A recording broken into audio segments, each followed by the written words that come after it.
Nigeria is not short of policies and plans.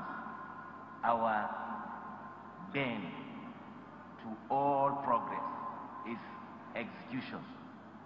So, as much as the National Livestock Transformation Plan is a holistic policy, it's a clear strategy that deals with all the associated challenges that will lead to transforming the livestock sector. And what I mean all, from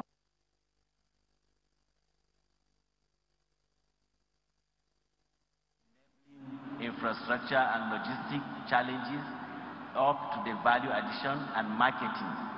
It has seen all of this and put it in the right context from end to end, as Steen was saying. However, we must be careful to government remains where government is supposed to remain and act where you are supposed to act. And that is basically, we must do further analysis to know that at any point government intervenes, it is guided by the policy strategy A. That B, it is done with the view to show more and more, or to shine more and more light on the opportunities for private sector investment.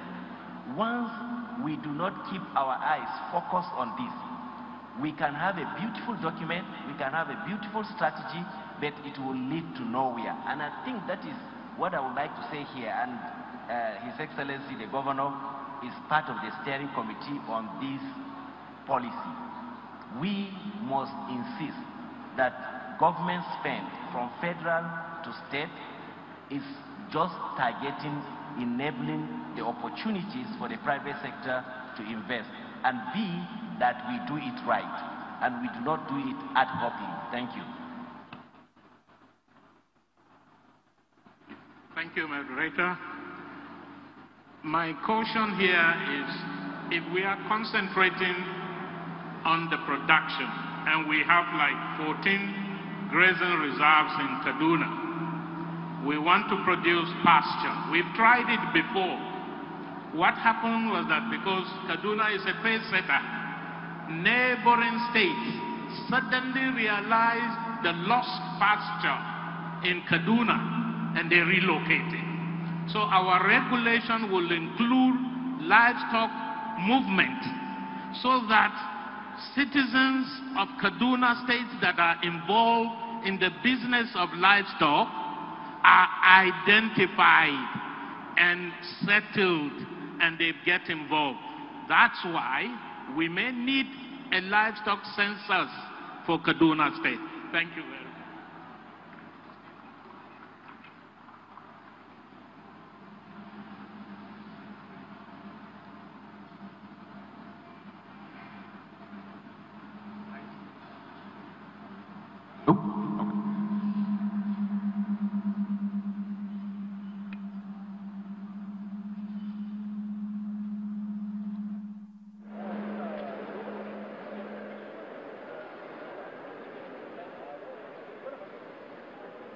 The money required to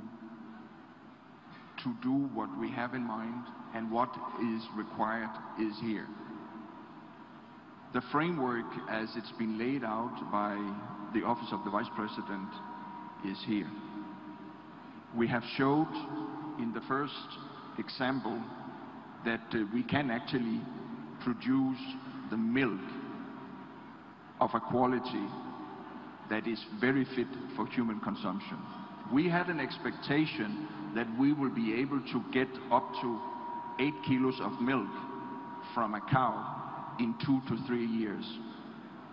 We were actually able to get that from my good friends' cows this week. So it can be done. We need to have the crossbreeding. We know how to do that. We know how to build the boreholes. We know how to produce the feed. It's all about execution. And I think if we have a good case to build upon, more will come.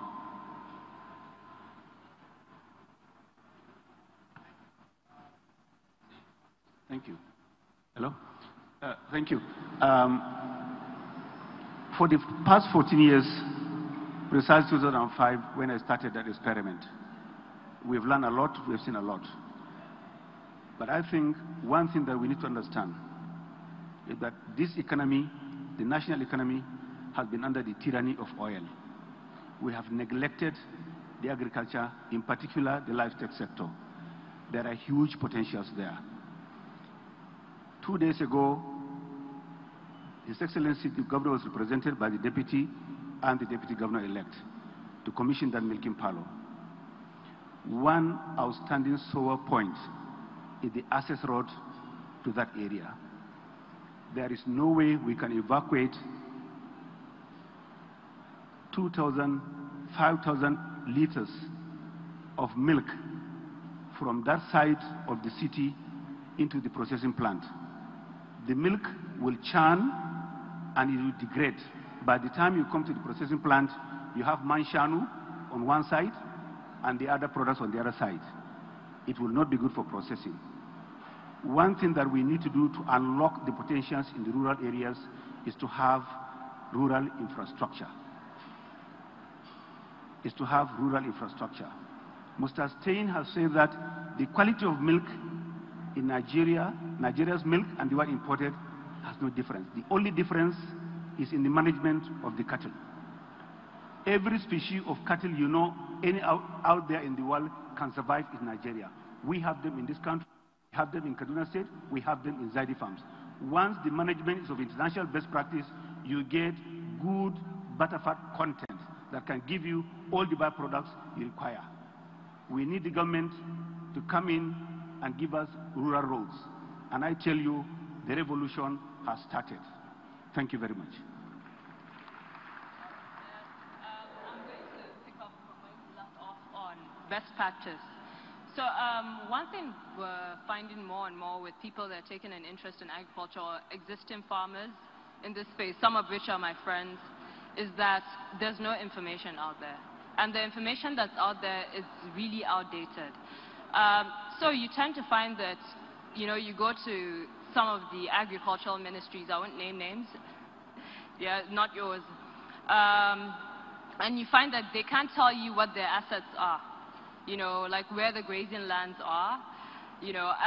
You find that, like, you get a lot of, you know, micro farmers or small farmers beyond just, you know, the heavy hitters like Arla that have been in this space struggling to create some form of, you know, value generation themselves for a long time, and nobody has done anything about it. And some of the challenges they face is information, you know, just the hassle factors in some of these government offices.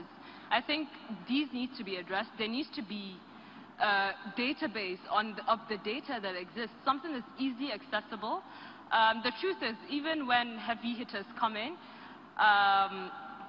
and they create a space and in the environment for these changes to happen, we still need to do a little bit more, you know, to get those small businesses ahead. And if we do that, you know, the best practice in the entire, you know, value chain will be better. And there also would be more cooperation with big industry players like Arla. So that sums it up. Yeah. Thank you. There might be one or two questions from the floor.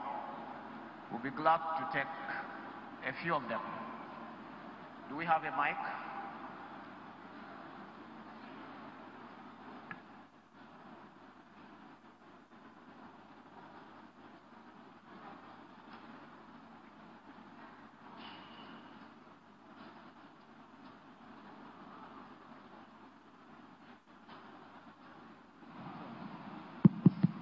Hello. I've been given a mic. First and foremost, I want to commend the state government for looking the direction of livestock. When the video was being played, Kaduna State was indicated as a major producer of most of the crops. But I am aware that the byproducts of the crops can be utilized as fodder and as feed for livestock. Kaduna State has the potential to be great in livestock, but there has to be an integration. What are the opportunities that are there for the utilization of crop byproducts to serve as feed for the livestock in order to improve the productivity of the livestock we talk about, because I know that is one of the major challenges. And I believe both Dr. Leo and the MD of Zaidi Farms will have something to say on this. Thank you. My name is Engineer Dunia.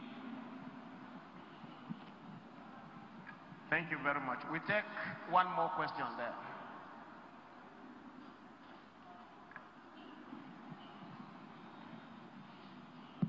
Your Excellencies, distinguished participants.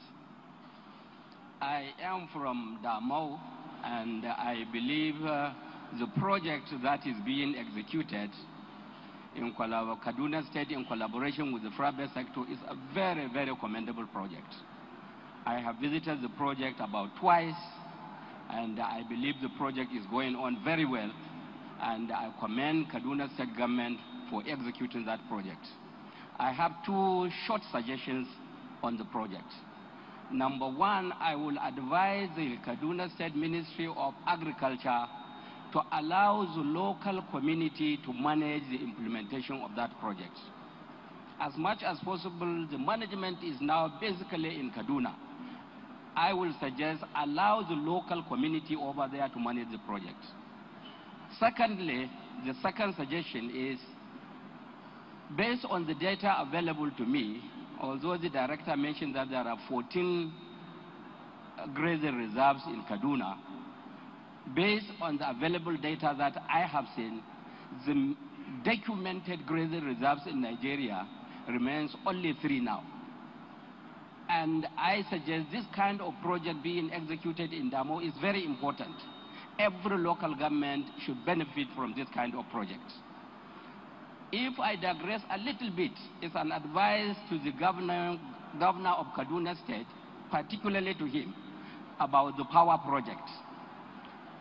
You have mentioned that power project, Kudandan, yesterday. You have also mentioned it today. The project was started since 2007, when I was the Permanent Secretary of Federal Ministry of Power. When the project was started, I totally objected to it, because it was not practical, it was not implementable. And that is why from 2007 to date, up to now, that project is not completed. Even if that project is completed now, Your Excellency, the major problem is the raw material. The original design of the plant is to run on gas. We don't have gas. It is now converted that it is going to run on dual fuel, gas and LPO. We don't have LPO in Kaduna. The only plant producing LPO in Nigeria is Wari. The initial cost of that project was 30 billion naira, the plant. To bring LPO from Wari to Kaduna, if we want to run that plant on full capacity, we need to spend another 30 billion every year. Transportation and purchase. So I really want the governor of Kaduna State to meet with the officials of the federal government